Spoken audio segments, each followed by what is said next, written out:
Heard around the world by everybody and their mama. The Jesse Lee Peterson Radio Show. I want to tell you, I want you to encourage you today to read my article on WorldNetDaily.com, WND.com, Black Fatherless Homes and Left Creating Cop Killers.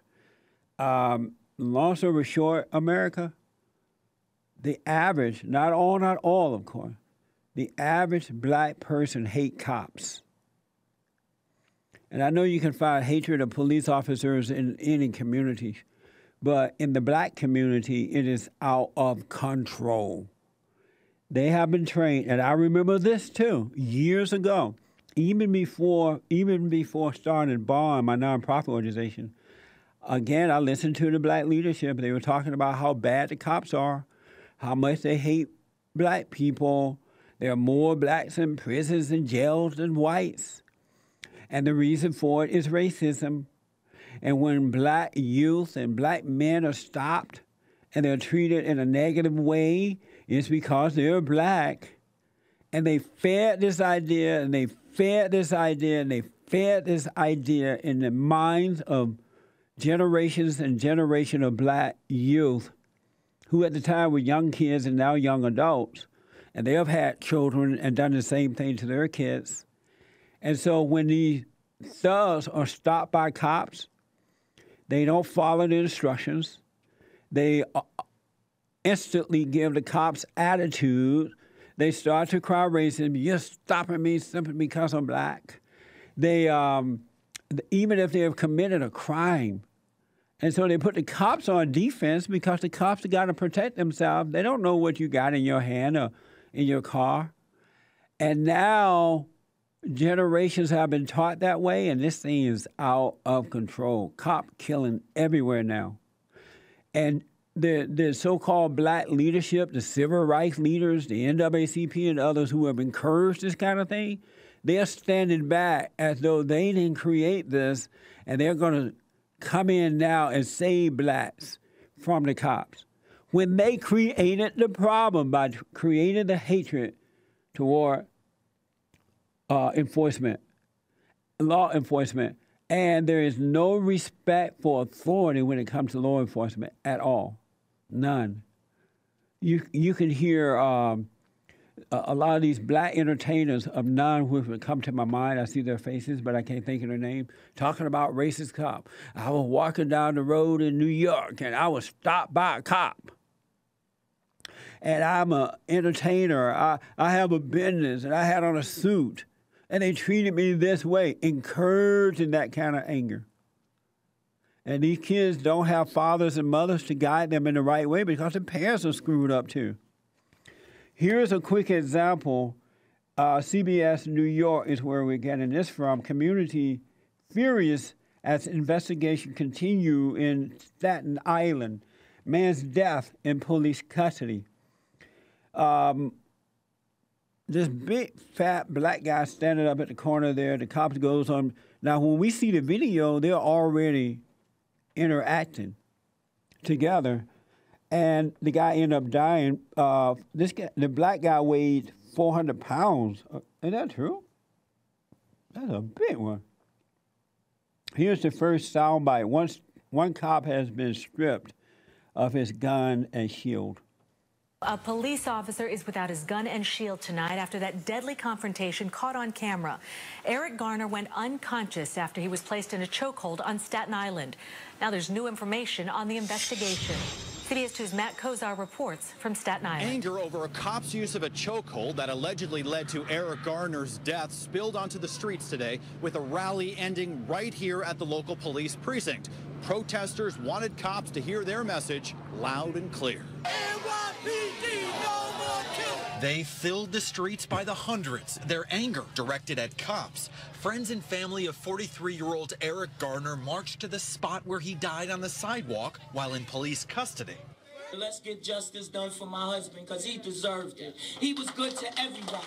Garner's widow found the strength to talk to supporters at a nearby church, strength she didn't have at the National Action Network. And the results is He is no longer with us. She collapsed while standing next to Reverend Al Sharpton. Garner's mother spoke briefly as she left the building. They shouldn't have did this to my son. My son never hurted a soul. Don't touch me, please. Daniel Pantaleo, the cop accused of using a chokehold to subdue Garner, has been stripped of his gun and shield and placed on modified assignment pending an investigation. Another cop involved in the takedown has been put on desk duty. The police union is criticizing the reassignments, saying in a statement, "It is a decision by the department that effectively prejudges this case and denies the officer the very benefit of a doubt that has long been part of the social contract that allows police officers to face the risks of this difficult and complex job." Amazing, huh? Amazing story. Al Sharpton is involved. You know it ain't no good when Al Sharpton gets involved. And this stupid weirdo, the first thing she does is call on Al Sharpton. I guess that's how they got together. That just killed her case for me. It just did it. One last soundbite on this guy. This man has been arrested more than 30 times. Listen to this. Police say they arrested Garner because he was selling illegal cigarettes. He'd been arrested more than 30 times before, mostly for misdemeanors. In the video, you can hear Garner, an asthmatic who weighed more than 350 pounds, telling cops he couldn't breathe. Ramsey Orta recorded the takedown on his cell phone. Once they heard the sirens, basically the backup was here, so that's when they moved in on him. Chokeholds are prohibited by the NYPD. Mayor Bill de Blasio called Garner's family to offer his condolences. Reporting on Staten Island, Matt Kozar, CBS 2 News. Police Commissioner Bratton says the use of chokeholds by officers is not a widespread problem. The Staten Island District Attorney is investigating the incident. Where is the urgency when with black on black crime like this? Where is the urgency with abortion on black folks? All people, but especially black people. Where is the urgency? Where is it? How come when it's cops or white people, whenever they finally do something to blacks, it's such an urgency. But the other way around, you don't hear from these folks. Della, good morning. Welcome to the show. Hi, Jesse. How are you? All is well. It's good to hear from you. Yeah, it's nice to talk to you.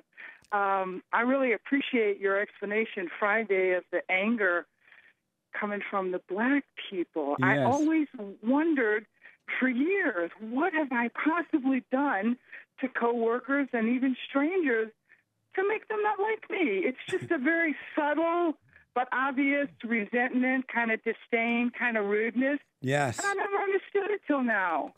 Well, when you read my column on WorldNet Daily, Black Fatherless Home and Left Creating Cop Killers, you're going to understand it even more so. What most white Americans don't know, and that's why I'm constantly trying to inform them as to why so many blacks have negative attitudes toward whites, is that they have been brainwashed. They've been encouraged by the many other black preachers and the so-called leadership in these little private meetings that they have. They're always blaming everything on cops and white folks. And these people are growing up with that kind of anger. And every white person is a suspect. I believe it. I think it's learned behavior. You're right. And I bet you money that I can identify a knocked-up mother and someone that comes from a fatherless home within a couple minutes of meeting them. Yes. Hold on, Della. That is such a good point. I come back to Della and the rest of your callers right after this break, folks. This is some serious stuff, folks. Back in a moment.